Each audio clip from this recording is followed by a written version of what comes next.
তো গাইজ আজ আমি তোমাদেরকে এমন দুটো সুন্দর জায়গা দেখাবো যেটা তুমি আগে কখনো দেখোনি। আমরা এসেছিলাম সুন্দরবনের মধ্যে একটা ছোট্ট দ্বীপে, তার নাম হলো হেমনগর। তা তোমাদেরকে বলে রাখি, সামনে যে কন্টেনার গুলো দেখছো এগুলো কিন্তু এক্সপোর্ট ইম্পোর্টের জন্য রাখা ছিল।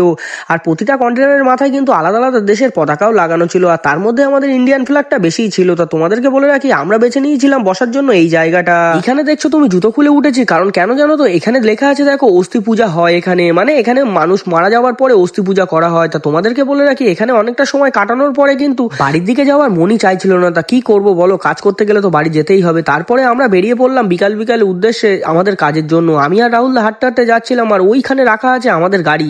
তা তোমাদেরকে বলে রাখি, আমাদের গাড়ি টাড়ি নোভা হয়ে গেলে আমরা পুরো ফিটফাট হয়ে নিলাম। হওয়ার পরে আমরা বেরিয়ে যাচ্ছিলাম এই রাস্তাটা দিয়ে। আর তোমাদেরকে বলে রাখি, এই রাস্তাটা তুমি যেমন দেখছো, এই রাস্তায় কিন্তু গাড়ি চালানো খুব রিস্কি ছিল, কারণ গাড়ির চাকা প্রচন্ড স্লিপ করছিল। তো তারপরে চলে আসলাম এই সুন্দর জায়গাটা। তা তোমাদেরকে বলে রাখি, আজকে কিন্তু এই জায়গাটা ঘুরে আমার খুব ভালোই লেগেছে। তো তোমাদের বাড়ি এখানে কার কার আছে সেটা আমাকে অবশ্যই কমেন্ট করে জানিও। তো টাটা, দেখা হবে পরের একটা ভিডিওয়।